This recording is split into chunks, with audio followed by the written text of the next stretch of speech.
value in financial and operational product innovation here in the Philippine market. In 2014, they were awarded International Banker for Best Innovation in Retail Banking. In 2013, they were also awarded Asian Banking and Finance Management Bank of the Year, Global Banking and Finance Review in Best Cash Management. So please welcome the head of the FinTech Group of the Union Bank of the Philippines, Mr. Arnie De Vera.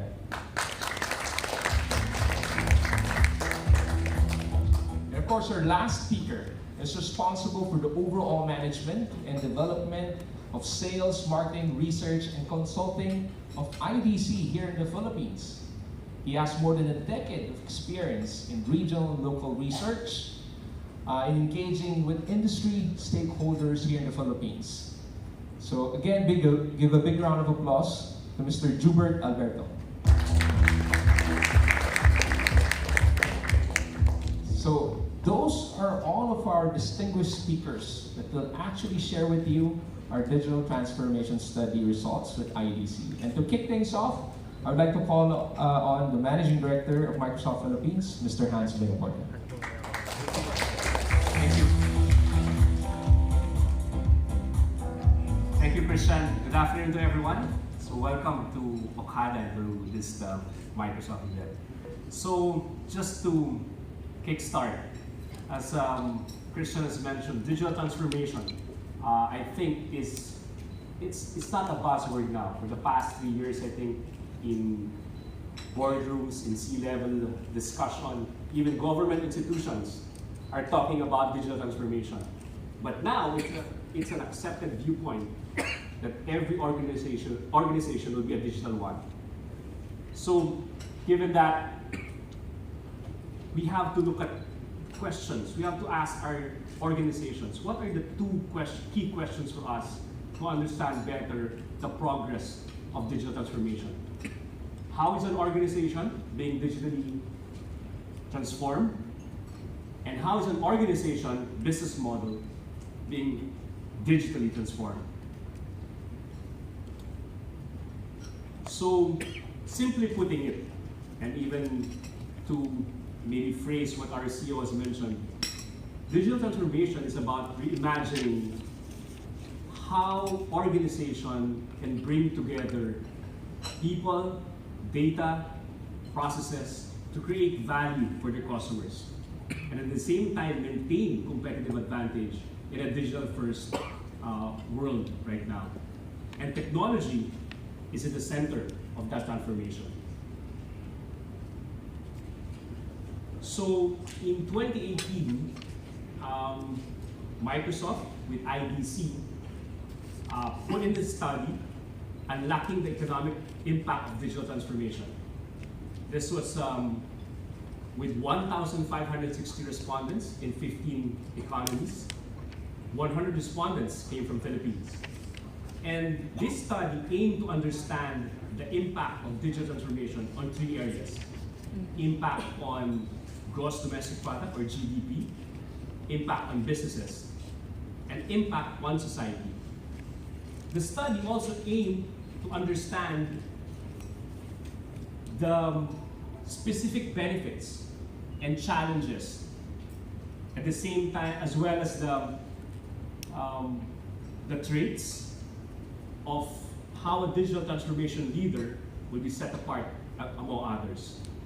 So to dive into the economic impact on economies on GDP with digital transformation, let me introduce the country head of IDC, Jubert Alberto.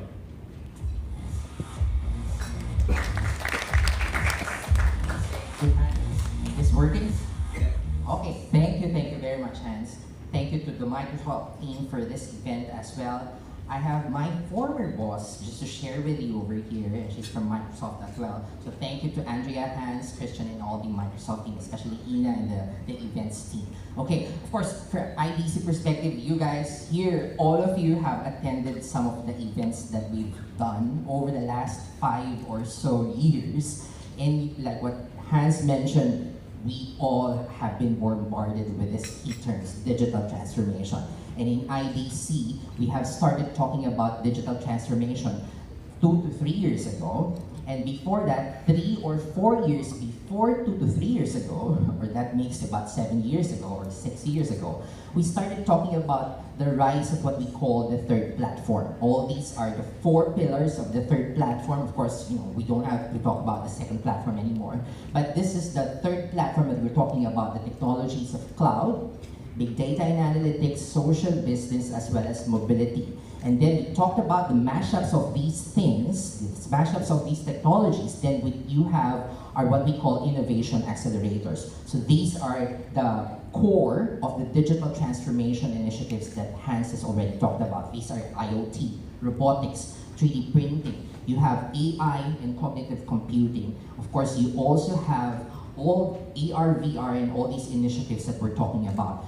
These technologies are front and center of what we call digital transformation. And when you tie it up with the business side of things, technology, the marriage of business objectives, then you have digital transformation. So what we have been talking about in terms of digital transformation is mostly from what are the benefits of it to a business entity. So more for organizations. So with partnership with Microsoft, it is really high time that we talk about what is the impact of digital transformation, both from tangible and intangible benefits, not just for business entities or organizations or even those medium-sized companies that are undergoing their digital transformation journey, but also to talk about the impact of this from an economic perspective, from a societal perspective as well, especially for a country like the Philippines, where we have always been a hotbed for anything social, anything mobile.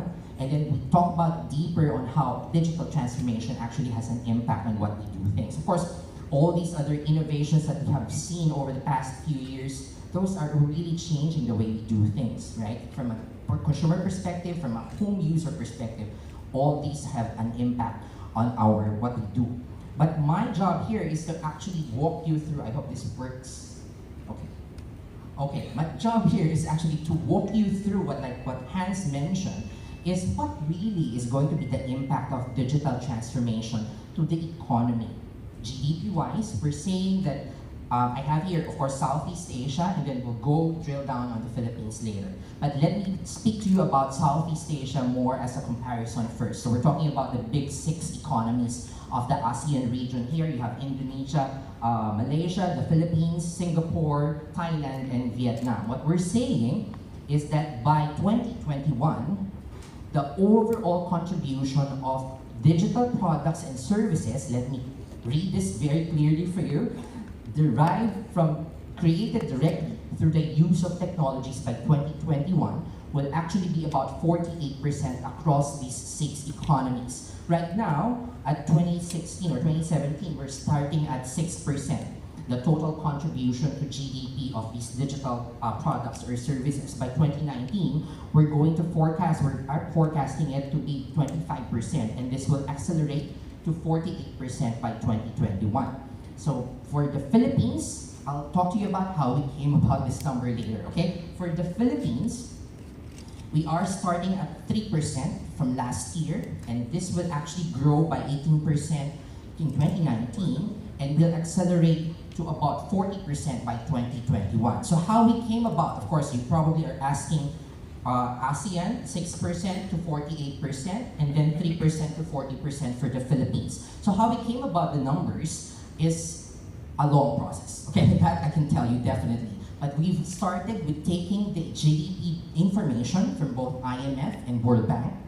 Then we actually looked at the key sectors of the GDP. You have agriculture, services, and industry.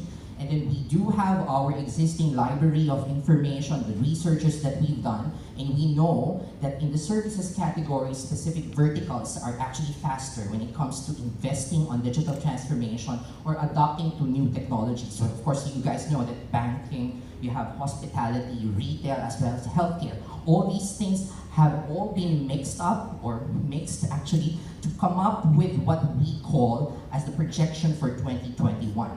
All these were applied to the wider economy together with our conversations with the business leaders. Like what Hans mentioned, we've spoken with around 1,600 of the decision makers around the region, And in the Philippines, together with the 100 respondents that we've actually spoken with for this particular study, we also did a lot of other studies. So that's how we came up with the numbers. And then, of course, you probably again are asking, why is it really, really huge when it comes to 2021?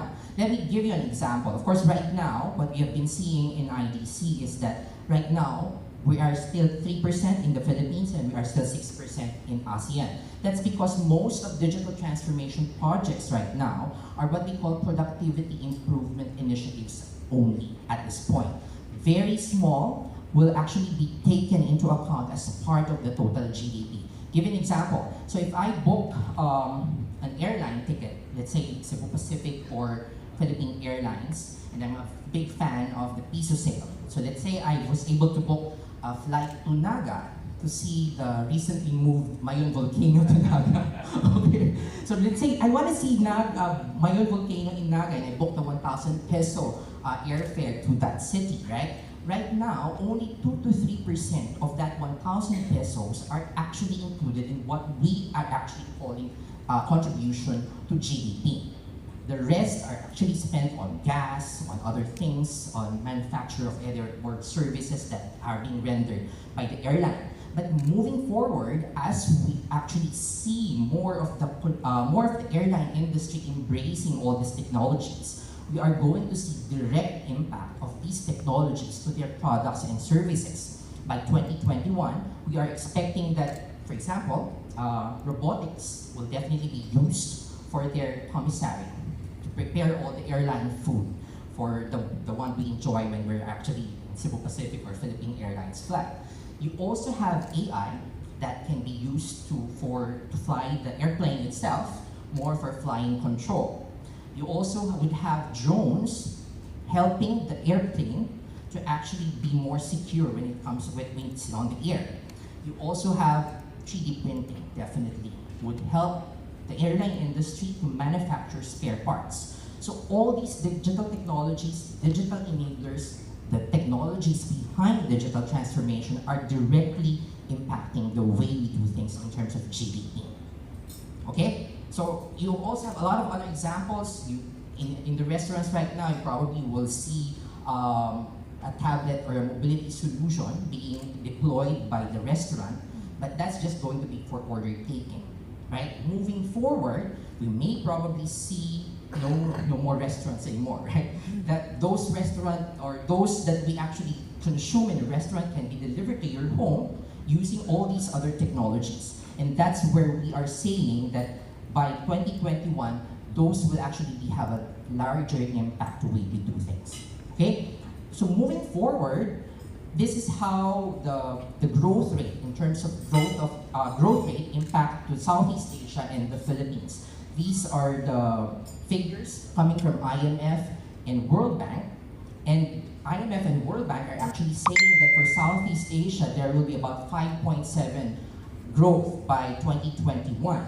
With digital transformation in it, we are saying that there will be another 0.4 incremental growth in terms of digital transformation that will be added to the GDP of Southeast Asian economies. So that will actually result to about 60 billion, an additional 60 billion to the total GDP of ASEAN. In the Philippines, we're still standing at here, 305, but we are a little bit faster in terms of the growth when it comes to GDP, and that has to be kept for the country, right? So a little bit less than 7% would be seen as a particular growth rate for the country, and with digital transformation, and with digital